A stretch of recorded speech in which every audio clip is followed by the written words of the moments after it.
Halo, salam sejahtera. Kami KJS Kinabalu Johor Park Solar. Ini adalah video follow up untuk sistem DC yang kami tawarkan di syarikat kami. Jadi berkenaan dengan sistem DC ni kan, dia adalah satu sistem yang kecil. Jadi penggunaan dia agak limited, tetapi untuk makluman, kalau kita gunakan sistem solar, kita haruslah tahu apa dia punya kelebihan dan kekurangan ataupun limitation untuk sesuatu sistem tu.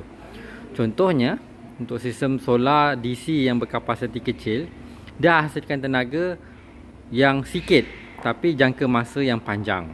Contohnya siang tu daripada jam 7 pagi dah akan ada matahari naik sampai kepada 6 petang matahari turun. Sepanjang tempoh tu panel kita akan hasilkan tenaga elektrik yang sentiasa berterusan kalau cuaca cerah lah.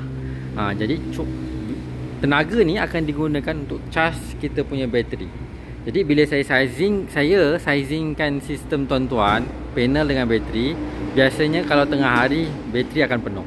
Sebab kita memang oversizekan panel supaya sistem tu cepat charge bateri.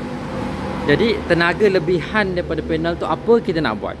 Jadi ini yang saya nak sharekan macam mana kita nak gunakan. Untuk gunakan sistem ni, kalau kita nak guna masak nasi ke atau washing machine ke ataupun sistem yang menggunakan kuasa tinggi, memang tak boleh. Sebab saya bagi inverter yang 350 watt. Dia kecil. Memang saya bagi kecil sebab panel dia hasilkan tenaga yang sikit dan bateri ni pun boleh simpan kapasiti yang tertentu, tapi dia tidak boleh bagi kuasa yang tinggi. Jadi apa kita boleh buat adalah kita ambil ekstrak tenaga daripada bateri ni perlahan-lahan.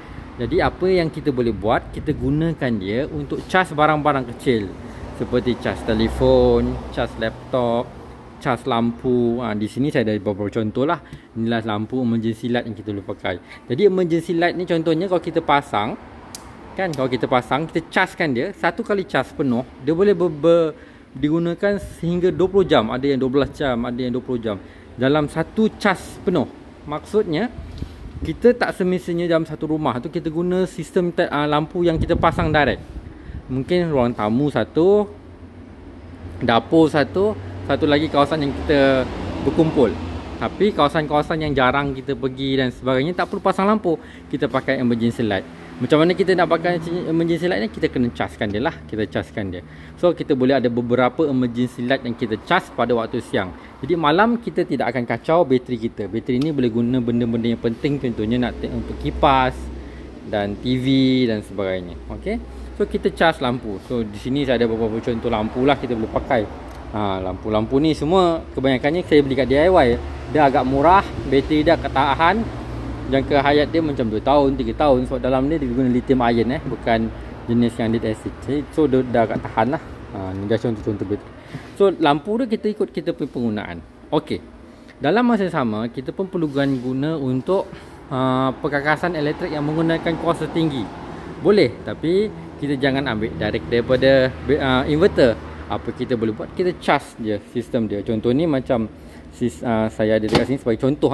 Ini adalah alat pertukangan hand tools yang jenama Total lah. Kebetulan saya ada jenama Total. Tapi tuan-tuan kalau ada jenis Makita ke, ni untuk kebun kan. Biasanya untuk kebun kita ada barang-barang elektrik. Kadang-kadang kita ada mesin rumput yang elektrik tu pun kita boleh caskan gunakan sistem yang macam ni. Okey. Jadi apa kegunaan tools-tools yang boleh kita pakai? Ni contoh-contoh lah. Walaupun dia sistem kecil, tapi kita boleh gunakan dia untuk handrail, grinder, blower. Sini ada circular saw lagi kita boleh pakai. Yang ni adalah trimmer. Trimmer pun boleh kita pakai. Grinder ni pun dia punya torque tinggi ni. Saya bagi contoh. Inilah contoh tools yang berkuasa tinggi. Kita boleh pakai, tapi kita jangan pakai yang direct connect dengan inverter. Kita pakai yang jenis bateri. Ini 20 volt 2.0 Ah, boleh pakai setengah hari, satu hari. Jadi kita beli bateri dia beberapa spare lah untuk kita pakai. Nak kata nak pakai grinder, kita pakai grinder yang jenis bateri pun boleh pakai. Mana benda ni berkuasa tinggi, kita jangan ambil daripada inverter. Kalau benda ni hand grinder ni kita ambil daripada inverter, dia perlukan kuasa 700 watt. 700 watt perlukan sekurang-kurangnya 4 bateri. Kos dia akan menjadi sangat mahal. Jadi kita kecilkan bateri dia, kita kecilkan inverter dia, dan kita manage penggunaan kuasa tu. Okey, ni adalah contoh perkakasan lain. Kita ada blower, circular saw. Nah, saya minat betul circular saw ni. Sekejap ni adalah contoh circular saw. Contoh circular saw yang menggunakan sistem bateri. Boleh. Dia boleh potong kayu. Memang boleh sampai 55 mm ketebalan kayu. Jadi kalau benda peralatan tools yang berkuasa tinggi, kita jangan ambil daripada inverter dan bateri. Sebab kalau guna ambil inverter dan bateri, kita perlu bersaikan dengan lebih besar. Kos solar tu lagi mahal. Jadi kita kena bijak dalam menguruskan solar ni supaya dia menyelesaikan masalah kita. Kita tahu apa limitation dia, kita tahu apa kelebihan dia, kita ambil apa kelebihan dia untuk kita punya perkakasan yang kita pakai di rumah. Ni kita ada blower dan sebagainya. Jadi satu bateri ni boleh gunakan untuk beberapa jam. Kalau tak cukup, kita boleh tambah 2-3 bateri dan sebagainya.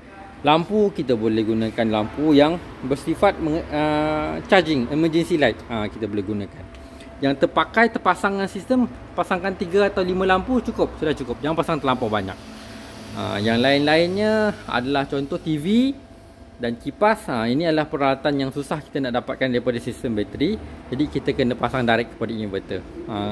Tapi in future tengoklah nanti, mungkin kami akan supply juga kipas DC, so direct ambil daripada bateri instead of daripada inverter. Okey tuan-tuan, jadi kita kena, secara ringkasnya, kita kena faham sistem kita ni. So kita fahamkan apa kelebihan dia, apa kekurangan dia. Jadi kita boleh gunakan sistem tu dengan sehabis baik. Terima kasih.